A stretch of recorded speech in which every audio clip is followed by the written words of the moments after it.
On Friday evening, May 19th, 1978, 16 officers from the Sûreté du Québec and 4 officers from the Lennoxville's municipal force stormed Disco Robert, the nightclub located in the upstairs of restaurant Chez Charles at 116 Rue Queen.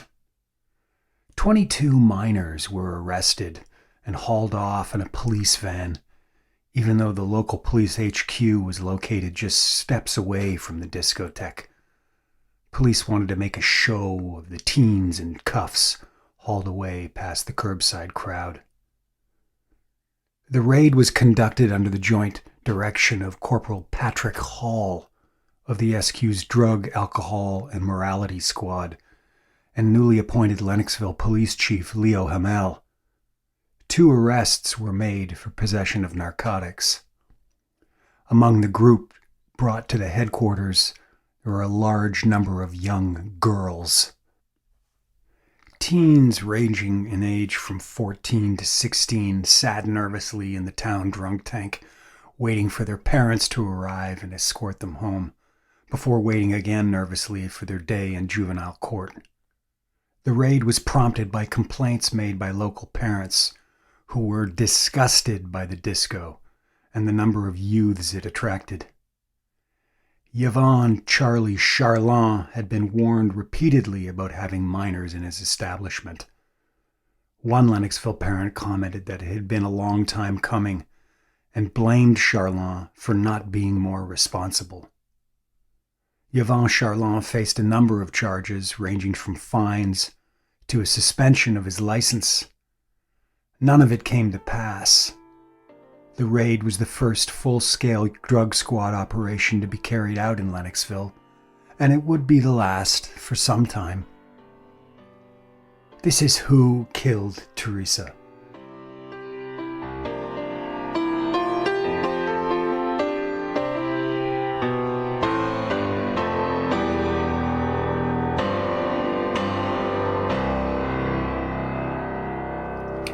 At the time of the Disco Bob raid, Disco Bobs, I love it.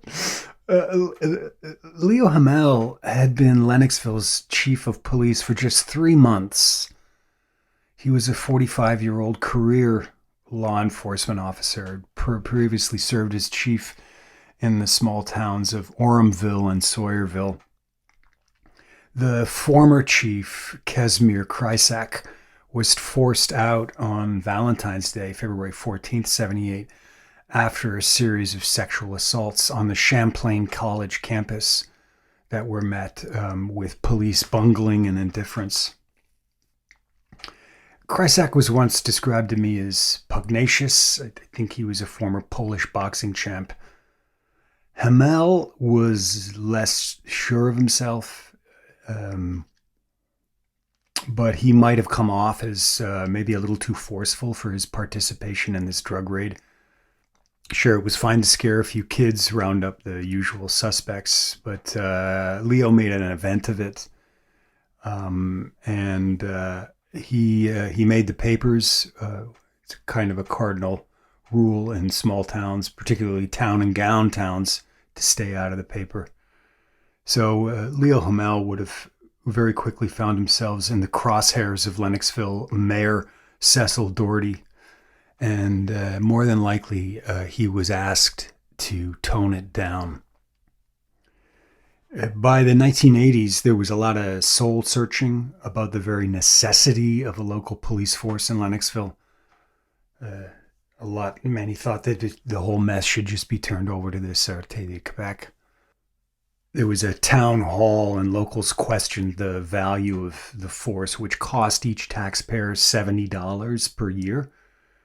One resident adding that, quote, taxpayers would certainly see their theft insurance premiums increase if the municipal authorities decided to divest themselves of their police service. Yeah, taxes and insurance premiums. And it had barely been a year since one of their college students had turned up dead in a ditch.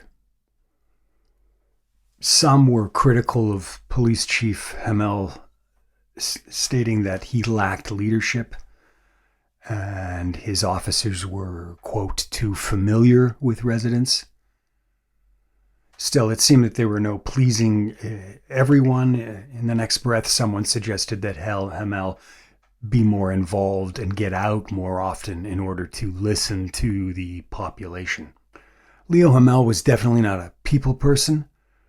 One former Lennoxville policeman told me that he had all the offices bugged in the police HQ, and he kept a case of hand grenades in the trunk of his patrol car. So passively indecisive or a paranoid maniac, just who was Leo Hamel.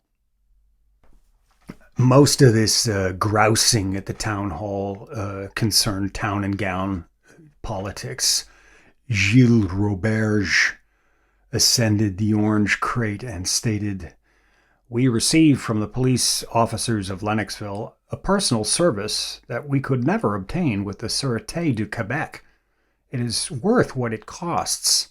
It is therefore difficult to explain why there is so much incentive on the cost of this service." That's from an article in the Tribune. The population of Lennoxville hopes to maintain its police service.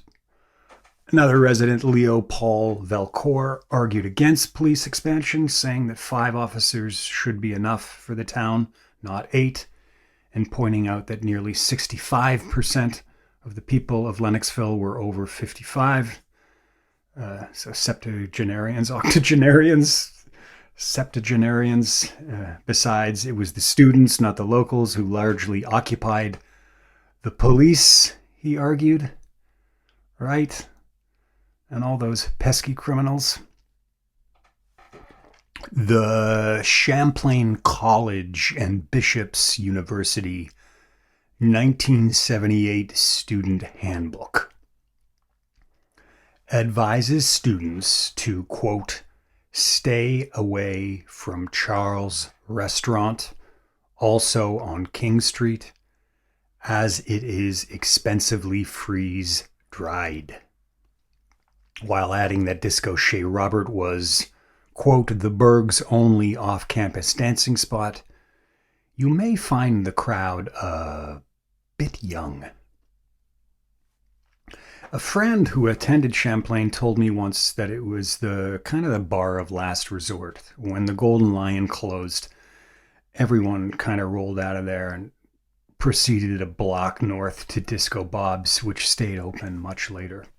Hey, listen, the student handbook is a great resource, but you know, one red flag is in its collection of restaurant reviews. The Charles Restaurant doesn't even rate. It doesn't even get a ranking. You know, they include everything from McDonald's and A&W to upscale places like the Paisan and the Ripple Cove Inn, but there's no mention whatsoever of the Charles Restaurant under burgers and fries, general, Chinese food, chicken, Italian, charcoal steaks, French, and vegetarian. Surely the Charles Restaurant, if anyone felt it was anything but the front that it was, would find a place in one of those categories alongside Curly Joe's and Jerry's Pizza. But it's not there. A former student of Champlain contacted me and said he was there in the 80s, and he shared some memories of Yvon Charland. Recall that Yvon is the patriarch of the Charland family. He's the father of young Marc Charland, the boyfriend of Carol Facto, Jean Charland, one of our lead characters, and Robert Charland, the other brother who's in charge of Disco Roberts. Charlie was by then an older guy, dressed like a French-Canadian Herb Tarlick, a la WKRP. Gray hair, greased back, shoes matched the belt. Being a bar owner, there was no expectation that he was a fine, upstanding citizen. In '88, my buddy was a football player at Champlain and picked up some work as a bouncer at Chez Bob's. That evolved into bartending. It was a rough place, and Charlie wouldn't hesitate to help the staff sort out conflicts. When he moved to Montreal, Charlie gave him a poker machine as a kind of parting gift. He still has it. So when I heard Charlie was a shady dude, I was intrigued, but not entirely surprised. Just a vibe, I guess. Just a vibe, I guess. The raid at Disco Bob's wasn't an isolated event, but part of a series of 30 searches carried out in the township's commercial establishments that spring. 8 municipalities in the Estrie region were part of the operation, which included municipal forces, agents from the Sûreté du Québec, and even members of the Royal Canadian Mounted Police. In a press release, police authorities stated that the aim of the operation was to, quote, seize slot machines and any object having or that could be used in the perpetration of a crime. Recall that Mariel Vellier told the court in the Fecteau trial that drugs were pushed in amusement establishments, slots, and gambling machines. And Disco Bob's, as our friend told, our friend who inherited a poker machine, Disco Bob's had an array of games, including slots and gambling machines.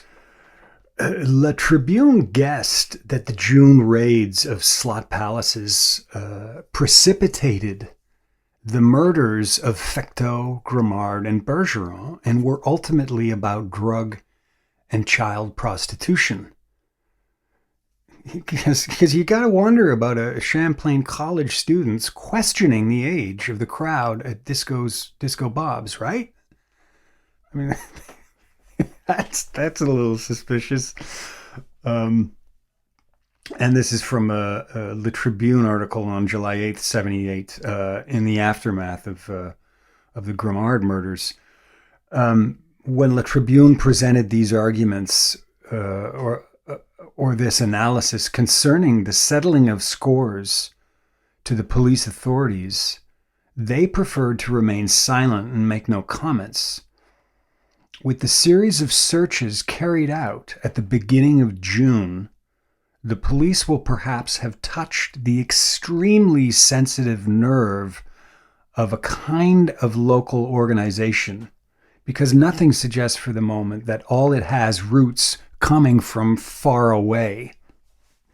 So, meaning this was a local affair, a local affair of settling accounts having to do with drugs and ultimately prostitution. Corporal Patrick Hall of the Sûreté du Québec's drug, alcohol, and morality squad, who headed up this Chez Robert bust, recall that it was Hall's phone number that was found on Grimard in his pocket at the dump site at Astbury Road. In testimony at Coroner Jean-Pierre Rivard's inquiry from September 78, Hall said that he had known Raymond Grimard for 5 years, and that during their frequent meetings, because of the numerous information that Grimard had accumulated during his criminal career, he would occasionally, give him tips on the goings-on in the underworld. And this is Hall. He says, he said that he was doing well, but that what he was doing was okay, and that he had wanted to hang up the gloves. That's Grimard.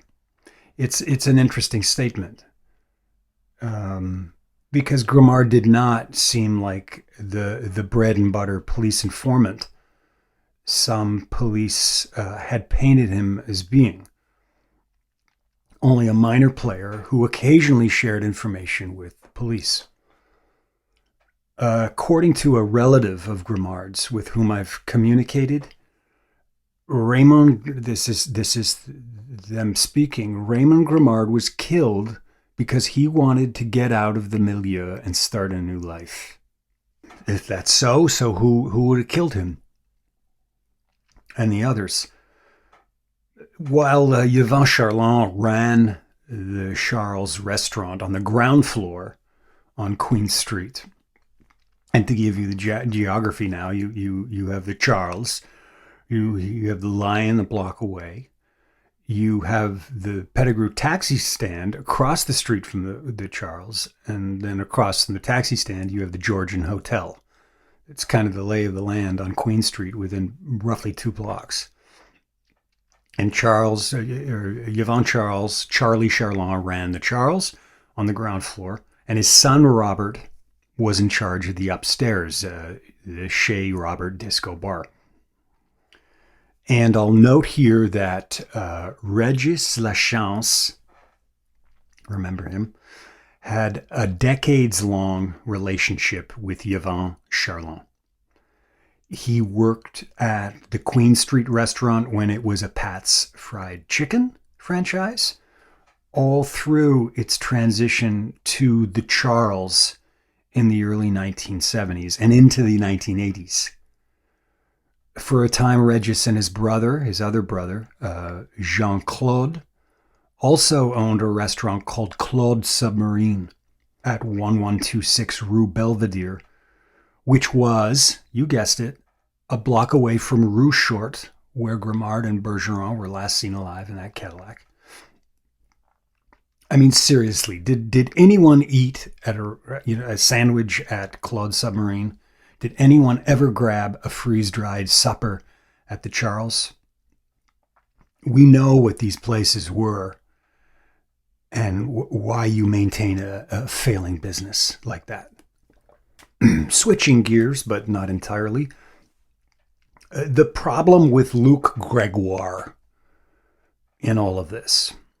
The problem with Luc Gregoire isn't just his age. That in 1977, he was only 17 and therefore too young to have committed the brutal murder of Louise Camera. If he had a hand in it, he would have more than likely been groomed and accompanied by an older partner. That's one thing, but the other problem is he shouldn't have been in the township's area when the other attack occurred in January 1983. The whole premise around this stuff is that there was a wave of murders. There were 3 murders, Teresa's being the last, when her body was found in 79. And then after that, nothing happened. That's not true. That's not true. Something very interesting happened in January 1983. At around 3 a.m. on Tuesday, January 18th of that year, a first-year Bishop's University student returning from a snack run to the Peretz convenience store, was attacked in the parking lot of the Golden Lion pub at the corner of College and Queen Streets. A man described as being approximately 5 feet 11 inches tall, with a slight build and light textured beard, grabbed the student and tried to drag her toward a waiting car where the driver was waiting by the open passenger door. The student hit the man several times, kicked him in the groin, and ran. Now, this story first broke, of course, in the college newspaper, where the editor commented, "We may live in a small community, but an incident early Tuesday morning shows we're not immune to the realities of city life." And then further, the incident was reported to the police, but an officer on duty Thursday night said he was completely unaware of it.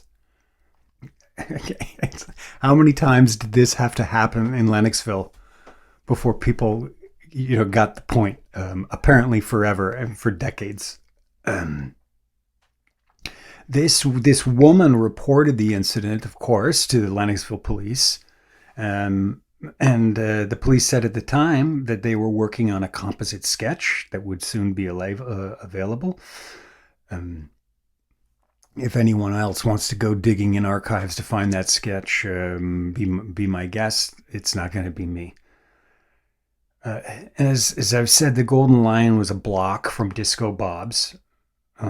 College in Queen is where Teresa Lohr was thought to have hitchhiked from there on the day of her disappearance.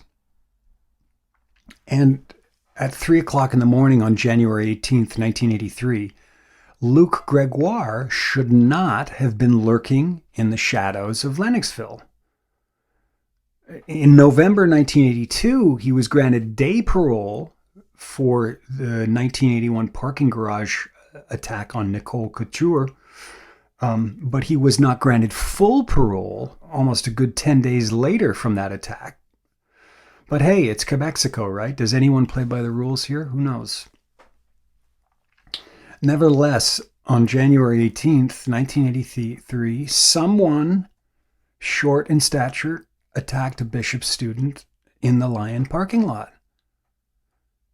So was it Luc Gregoire or someone else? Jean Charland and someone else? Whoever it was, vehicles occupied by multiple assailants appeared to have been roaming the region unhindered over a span of at least 2 decades. And no one did anything about it. I've written before about this article concerning my sister that appeared in the Journal de Montréal in December 1978. Disparition mystérieuse, une histoire de drogue. Even a person only speaking English can decipher what that could mean. But specifically, the translation can be tricky. It can be interpreted as mysterious disappearance, history of a druggie, but it probably means mysterious disappearance, a drug story. During the 5.5 months when she was missing, this was the only time, as I've said before, the Journal de Montréal covered Teresa's case. There were no lead-up articles in November 78. There was no follow-up after that one publication until, of course, her body was found.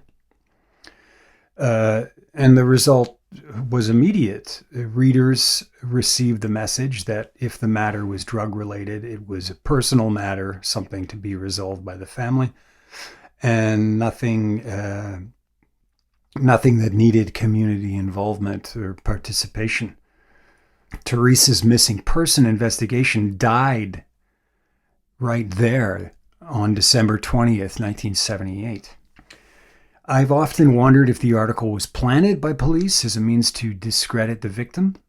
That carries more weight now after everything we've talked about how high the stakes were with the LaPlante trial and in convicting him and making sure that someone like Regis Lachance was obfuscated. You know, if that sounds like fantasy, that's certainly not unprecedented. There was no writer attached to the Drogue piece. It was written anonymously. In his Commission of Inquiry on Police Operations in Quebec from the 1980s, Jean Keeble cited that a journalist with the Journal de Montréal, Pierre Bouchard, was a collaborator of the police services in the 1970s. So journalists working for police interests, coroners working for police interests, all of this was on the table. The article states that, quote, Lennoxville Police Chief Mr. Leo Hamel wonders if the disappearance of 19-year-old Teresa Allure might not be drug-related. It continues, Hamel has doubled his efforts in his investigation, and that has led to him searching more particularly in the current world of drugs, which is very active in the Sherbrooke region. Leo Hamel denied giving the interview, calling it pure fabrication. Well, sure, but, This is from the guy who allegedly wiretapped his officers, right, in the police HQ. So who knows? Who knows what's fact or fabrication? But ultimately, maybe the more interesting thing is, what if Hamel was right? Better still, what if everyone knew he was right, including the Sûreté du Québec? Did the answer lie in the current world of drugs?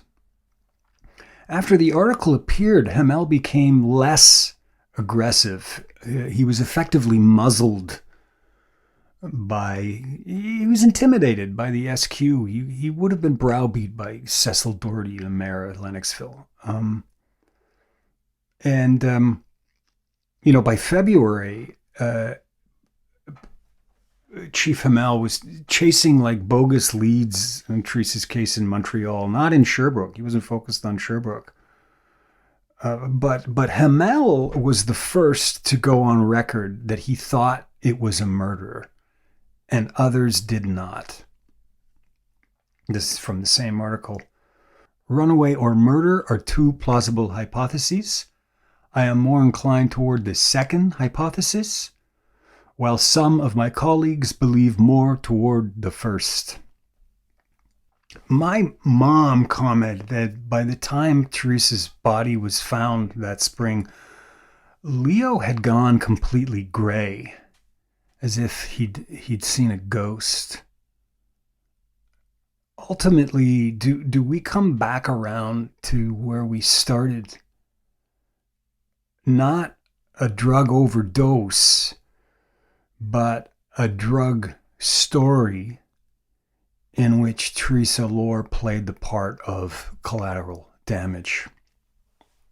Flash forward a decade,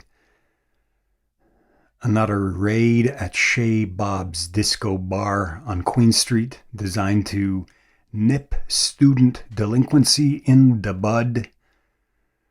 This time, a dozen kids are rounded up and hauled to the police station, to the delight of the 17 police officers involved. They're all working overtime. This time it is Yvon Charland's son, Robert Charland, who is charged and subject to fines and a license suspension. By 1989, Robert Charland is the owner of Chez Bob's. For the Charlands, you could be implicated in drugs, illegal gambling, theft and robbery, sexual assaults, even murder. And life in Lennoxville just rolled on. This is Who Killed Teresa. Thanks for listening. I don't have too much more to add today. Clip it. Only to say, if you like the podcast, please, you can go to the website, teresalohr.com, ThereSaallore.com. And from there you can follow us on social media. We're on Twitter, Facebook, Instagram, YouTube, Substack. You can subscribe to all of those social media places there. Buy the book, Wish You Were Here. There's a link there to it. You can give us a 5-star rating on iTunes. That would be greatly, greatly appreciated. And read on. Go to the website and indulge yourselves. There's a lot of great stuff there. We're coming to the end of this story. I'll do 3 more posts on this in June before we finish up. Next week, who killed Teresa? Right? Let's get that. Let's get it on the table. Let's put the cards on the table. This has been Who Killed Teresa. I'm your host, John Allure. Have yourselves a great, great day.